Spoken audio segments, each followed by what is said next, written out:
Отбасы адам үшін ең қауіпсіз мекен болуы тиіс. Алайда кейде дәл осы шаңырақта қорлық көрген жандарға сырттан қорған іздеуге тура келеді. Осындай қиын жағдайға душар болған әйелдер мен балаларға Қордай аудандық тұрмыстық зорлық-зомбылық құрбандарына әлеуметтік көмек көрсету орталығы уақытша пана болып отыр. Бұл жер көпшілік үшін қиын кезде пана болар мекен ғана емес. Бұл адамның өзіне деген сенімін қайта жинайтын кеңістік.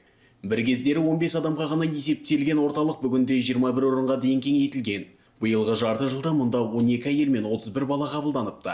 Әрқайсысының тағдыры әртүрлі болғанымен іздегені бір – қауіпсіздік пен тыныш өмір. Орталықта психолог, заңгер және мейірбике қызмет көрсетеді. Қызмет алушылар қажетті азық-түлікпен, киім-кешекпен, жеке гигиена құралдарымен қамтамасыз етіледі екен. Ал балалар үшін мұнда қорқынышты ұмыттыратын ойындар мен алаңсыз балалық шақтың ұмытылмас сәттері ұйымдастырылады.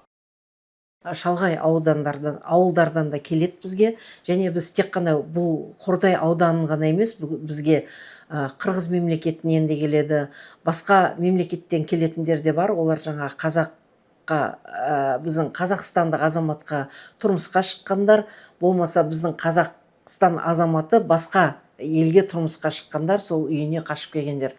Қазір бізде толық 21 адам жатыр, 5 әйел, 16 бала.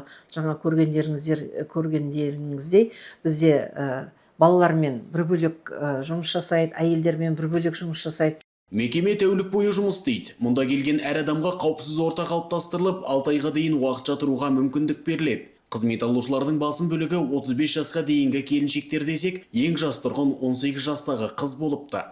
Мамандардың айтуынша, олардың жан жарасын емдеу бір күннің ісі емес. Сондықтан мұнда психологиялық тренингтер, шығармашылық кездесулер мен табиғат аясындағы серуендер тұрақты өткізіледі.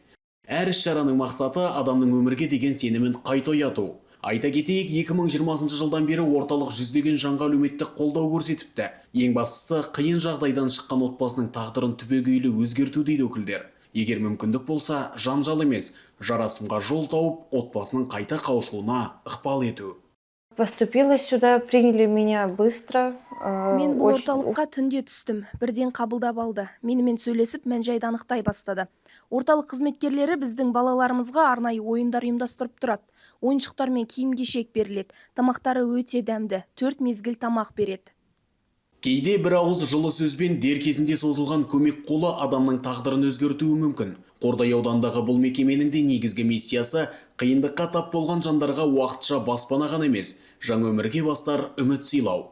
Ал мамандардың айтуынша, зорлық-зомбылықты жасыру емес, дер кезінде көмекке жүгіну мәселені шешудің алғашқы әрі ең маңызды қадамы.